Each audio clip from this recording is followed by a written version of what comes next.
Hello, I'm Vivian Morgan and I'm a licensed clinical counselor, and I'm here today to talk to you about the benefits of mindfulness and how you can create a mindfulness program in your school. So I've been a practicing counselor for over 25 years, and mindfulness is something that I use not only in my own life, but I use it in my clinical practice where I work with children and families. And I see a remarkable difference, not only in myself, but in the children that I work with when we use these skills that are involved with mindful behaving, mindful thinking. So you may have heard of the term of mindfulness. Maybe you participated in a meditation group or you've read about it.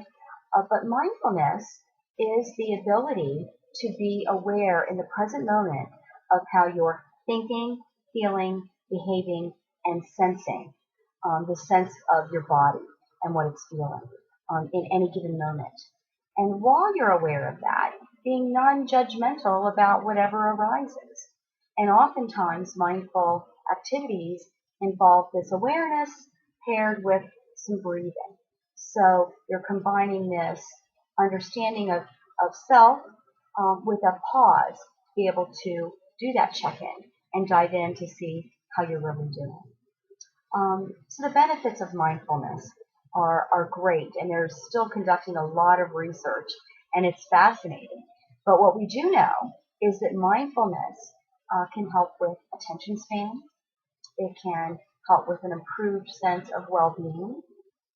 It also has been shown to help with impulsivity uh, and a greater management of our emotions. So think stress, anxiety, anger, even. And how this works is that mindfulness provides you with this understanding that it's good to create a pause between an event going on in your life and how you react to it. And when you create this pause or the space to really think about what you're experiencing internally, how you feel about what's going on, is it gives you time to, instead of react, to actually create a response, a thoughtful response. And it's a wonderful thing to work with kids on because they often are reacting without doing a lot of thinking. So that pause is a wonderful thing to be able to offer children.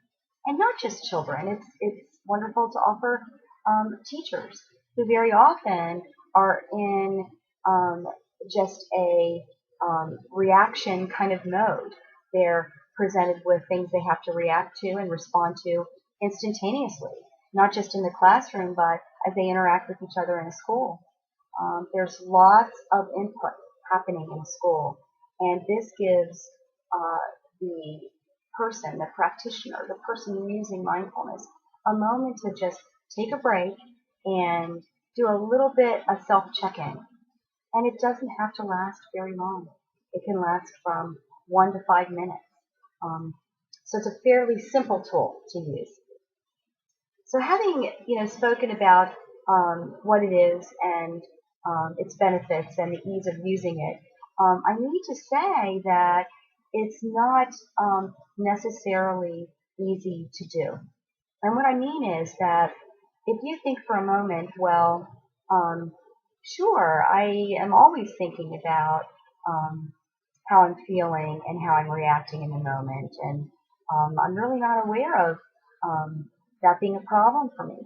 Well, I want to just draw your attention to this idea that most of the time we are, in any given moment, either thinking ahead about future planning or worrying about the future or organizing ourselves for future preparation, or we're in reverse, kind of ruminating over what happened yesterday, last week, the last hour, and how we responded to it, and in both cases, kind of judging ourselves. So we might think about something that happened yesterday and what we said and we wish we would have said, or we'll think about something coming down the line that we have to be prepared for, and we worry about how we'll perform. So there's usually a lot of judgment going on. So what mindfulness does is it brings you back to the moment, and it might even go something like this in your head. There I go again, worrying about tomorrow, when I know that, I'm going to be there and it's gonna be what it's going to be, and I'll bring what I have to the table. But here I go again, worrying about what people are going to think. And then I just might say to myself, worry, worry, worry. Let me just take a breath. We stop and we check in and we see, well, I'm really feeling anxious about that tomorrow. But right now I'm okay. I'm going to follow my breath for a few seconds.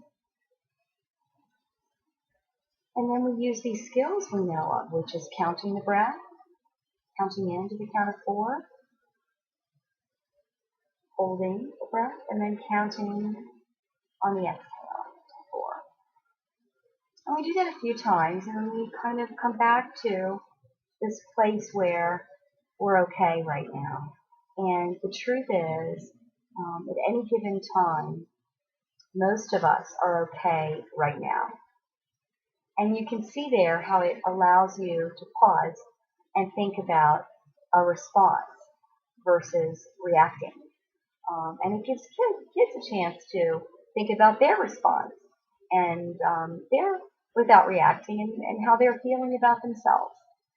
So my plan for schools is a top-down approach where we talk with faculty, administrators, teachers, support staff if need be or if thought that's important, and provide them with the tools of becoming mindful themselves. And as you practice mindfulness in your life, you become more aware of how children need this tool in their lives.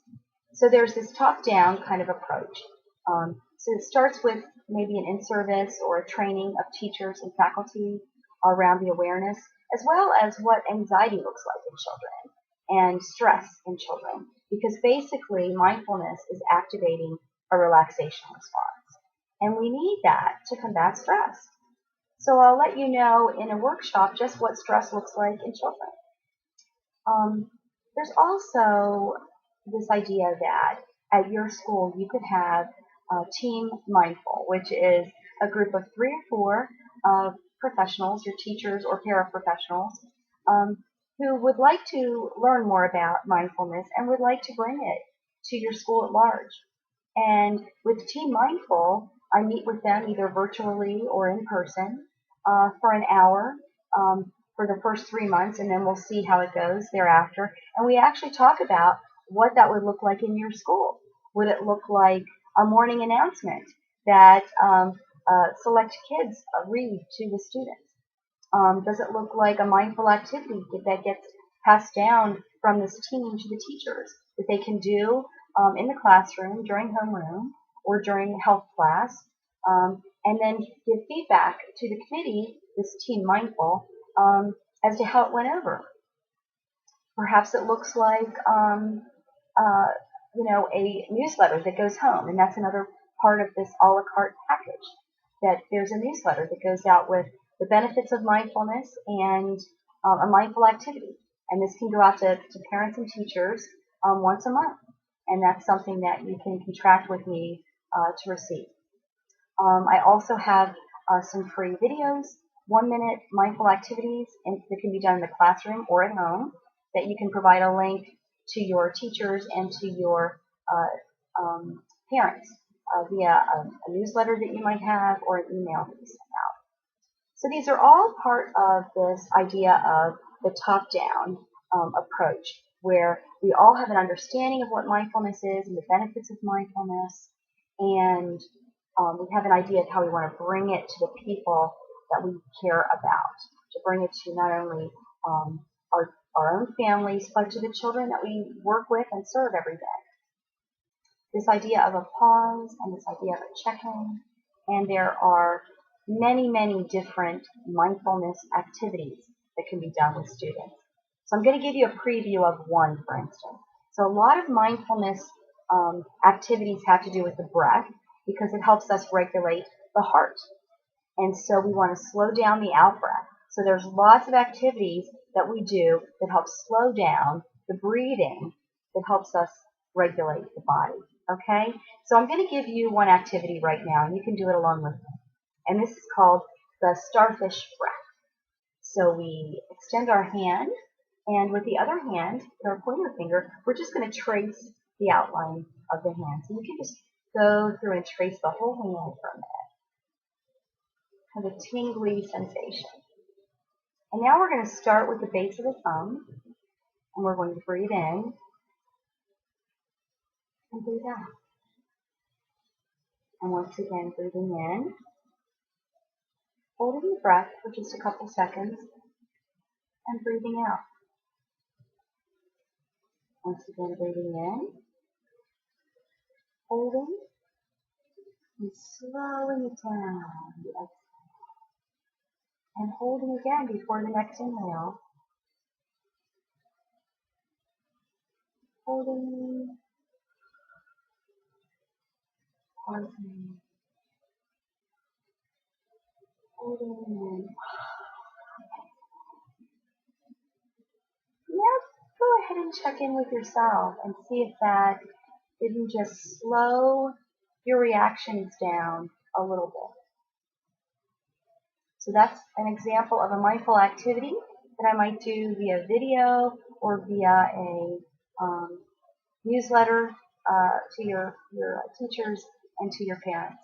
So please let me know if I can further advance this idea that mindfulness is a way to help children regulate and to help people become more thoughtful in their interactions with each other.